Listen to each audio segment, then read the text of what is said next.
ऋषिकेश, सबसे बड़ी बात है कि अगर अरविंद केजरीवाल की राजनीति को समझे, वो लगातार जब भी कदम उठाते हैं कोई चौंकाने वाले और सोच समझकर, उन्हें पता है कब क्या कदम उठाना है। आज जनता को संबोधित करेंगे। क्या लगता है आपको आने वाले वक्त के लिए किस तरह की घोषणा कर सकते हैं?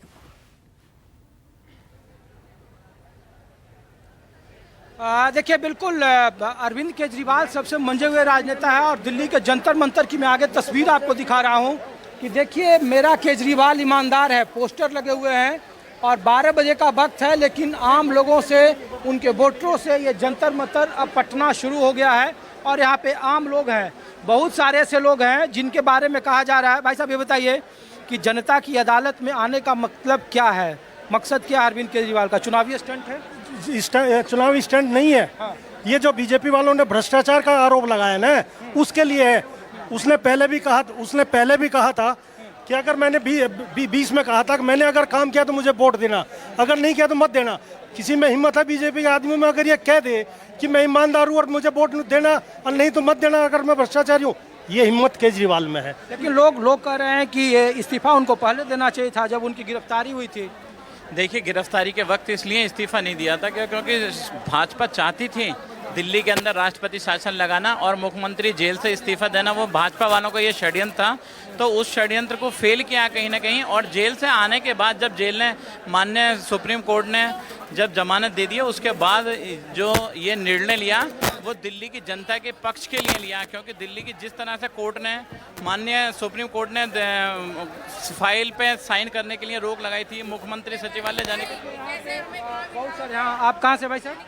मैं दिल्ली से। कौन से विधानसभा से? मालवीय नगर विधानसभा। मालवीय नगर में ये जनता की अदालत में क्यों केजरीवाल को आना पड़ा? लोग कह रहे हैं कि चुनाव के 4 महीने बचे हैं, ये एक स्टंट है, चुनावी स्टंट है कि मुद्दा एक नैरेटिव सेट करना है। ये लोग नहीं कह रहे, ये बीजेपी कह रही है और हो सकता है मेरी बात आपको थोड़ी बुरी लगे, ये गोदी मीडिया कह रहा है। सबसे बड़ी अदालत की मीडिया वोट देती है कि वोट तो यहाँ का दिल्ली के लोग देते हैं, तो इसीलिए तो वो दिल्ली के लोगों के बीच आए, इसीलिए तो जनता के बीच में आए हैं। 3 महीना पहले जो लोकसभा के चुनाव हुए उसमें क्यों नहीं केजरीवाल के शासन पर लोगों ने वोट दिया? 7 की 60 सीट बीजेपी जीत गई। इसमें गोदी मीडिया कहाँ से आ गया? मीडिया कहाँ से? मैं फिर कह रहा हूँ, देखो आपको तकलीफ हुई गोदी मीडिया कहने से, इसीलिए मैं ये कह रहा हूँ कि जनता ही सर्वोपरि है, जनता की अदालत ही सर्वोपरि है। और ये जो झूठ का पिटारा बीजेपी और गोदी मीडिया का चलाया है, उसको फोड़ना, मैंने को सरदार पटेल की याद आती है कि सरदार पटेल को लोह पुरुष कहा गया था। लोह पुरुष इसलिए कहा गया था कि एक बार उनके बगल में बचपन में एक फोड़ा हुआ था और उस फोड़े को छूने से डॉक्टर भी डर रहे थे। उन्होंने एक लोहे की गर्म रॉड ली और उस फोड़े को फोड़ दिया, तब उनको लोह पुरुष कहा गया। तो ये बीजेपी रूपी ये जो फोड़ा है, झूठ का जो पिटारा है, उसको फोड़ने का काम अरविंद केजरीवाल जी कर रहे हैं जनता के बीच जाके। आप लोग कहाँ से मैडम? कौन सा विधानसभा से? नजफगढ़ विधानसभा भैया। नजफगढ़ विधानसभा। लोग ये पूछ रहे हैं कि जो महिलाओं के लिए जो शुरू किया केजरीवाल ने, तो जो लोग टाइमिंग पर सवाल उठा रहे हैं, लोग पूछ रहे हैं कि जब चुनाव में आप जा रहे हैं तो आपको इस्तीफा पहले देना चाहिए था। जनता की अदालत में पहले आप जाते, आपने इस्तीफा नहीं दिया, अब आप जनता की अदालत में जा रहे हैं, ये पॉलिटिकल स्टंट है। भैया, सबसे पहले तो मैं आपको ये दुरुस्त करना चाहूँगी कि वो जनता के दरबार में कहाँ से आए? जब उनको जेल में ही डाल दिया तो जनता के बीच में तो जब आएंगे ना, जब जेल से बाहर आएंगे। अब वो जेल से बाहर जैसे ही आए हैं, तुरंत वो जनता के बीच में आए हैं, तो इसमें ये कहने वाली तो कोई बात ही नहीं कि वो जनता के बीच में। वो पहले भी जनता के बीच में थे और आज भी जनता के बीच में है। जब बीजेपी ने उनको जेल में डाल दिया तो वो जेल से कैसे जनता के साथ जनता दरबार लगाएंगे? अब जेल से जैसे ही बाहर निकले वो जनता के बीच में आ गए। और मैं ये कहना चाहती हूँ भैया, बीजेपी वाले सर पटक के मर जाएं। एक एक दिल्ली वासी के दिल में बसे हुए हैं केजरीवाल जी। कांग्रेस भी तो यही बोल रहे, जिनके साथ आपने यहाँ गठबंधन से चुनाव लड़ा, जो भाषा भारतीय जनता पार्टी की वही भाषा कांग्रेस पार्टी की। भैया, मैंने ऐसा बयान किसी नेता का ना तो अभी कांग्रेस पार्टी का सुना है, लेकिन मैं आपको एक बात ये बताना चाहती हूँ कि दिल्ली की जनता के दिलों पे अगर किसी नेता ने राज किया है तो वो अरविंद केजरीवाल जी हैं और जनता उसका उनको क्रेडिट देगी, क्योंकि जनता की जो बेसिक ज़रूरतें हैं वो केजरीवाल जी ने समझी और उनको पूरा किया है। आप अम्मा कहाँ से हैं? भाई इन्हीं के साथ हैं। हम तो ये पूछ रहे हैं कि बीजेपी की केंद्र में मोदी सरकार अच्छी है या केजरीवाल ने 10 साल यहाँ काम किया? केजरीवाल की अच्छी है। केजरीवाल जी, कौन कौन सा सुविधा मिला है आपको? कौन कौन सी सुविधा मिली है दिल्ली सरकार की आपको? हर एक चीज की मिली, पानी की, बिजली की, सब क्या है। मोदी तो कह रहे हैं कि वृद्धा पेंशन भी हमने दिया है। सबसे बड़ा तीर्थ कराए। हाँ, तीर्थ कराए।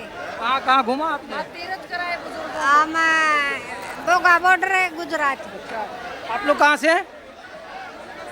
हाँ, कहाँ से हैं आप लोग?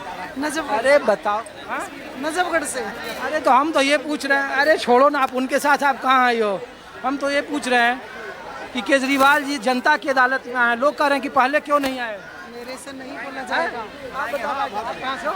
मॉडल टाउन से हैं। तो ये बताइए कि जनता की अदालत में अब क्यों, जब चुनाव में 4 महीने पहले बचे हैं, पहले क्यों नहीं? इसलिए कि इस देश के सबसे भ्रष्ट प्रधानमंत्री अभी तक नरेंद्र मोदी हैं। उन्होंने जिस प्रकार से ये कहाँ भ्रष्टाचार का एक आरोप तो नहीं लगा है? सारे आरोप लगे, जितने भ्रष्टाचारी सब चले गए, सबको ले लिया उन्होंने ये भी कर दिया, जिस इस देश में बीफ जो बेचना जो बनता उनसे चंदा लिया, ऐसे लोगों से चंदा लिया। और हमको एक बात बताइए, आप आम आदमी पार्टी के समर्थक हैं, बोल रहे हैं।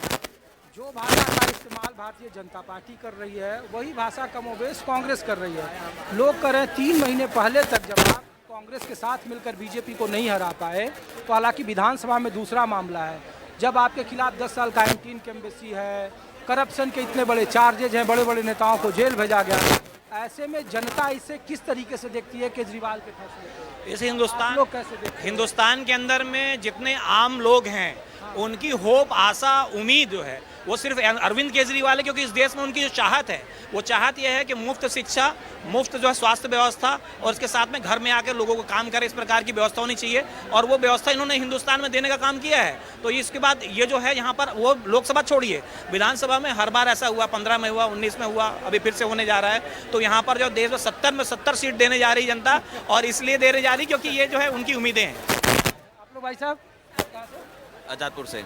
तो ये बताइए कि हम लोग पूछ रहे हैं कि क्या ऐसा है कि जनता की अदालत में गए हैं केजरीवाल, तो क्या ये मास्टर स्ट्रोक है?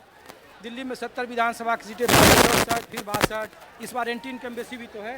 जी, ये केजरीवाल जी जब आ रहे हैं, ये कह रहे हैं कि अब जनता से इस फैसला करेगी कि वो ईमानदार है या नहीं, और जनता इस बार भरपूर फैसला कर रही है। कहाँ से आए हो आप? 70 विधानसभा हम जीत के दे रहे हैं। संगम बिहार से पंकज गुप्ता जी के लिए। तो ये देखो कौन आया, शेर आया। तो ये बताओ कि लोग पूछ रहे हैं कि केजरीवाल जो आखिरी वक्त में जनता की अदालत में आए हैं, तो गिरफ्तारी के वक्त में उन्होंने इस्तीफा क्यों नहीं दिया, जनता के बीच में क्यों नहीं गए? जनता के बीच में क्यों नहीं? अभी जनता के बीच में आए तो हैं केजरीवाल जी, इसलिए आए कि वो दिल्ली वालों से प्यार करते हैं, दुखी होकर तानाशाह की वजह से, मोदी जी के तानाशाह की वजह से। ठीक है ऋषिकेश, क्योंकि देखिए जनता की अदालत और कुछ ही देर में इन जनता को संबोधित भी करेंगे, और आप देख रहे हैं कि अब क्या कुछ देर बाद कहेंगे जनता को, इस पर सबकी निगाहें। आप लगातार हमारे साथ बने रहिए।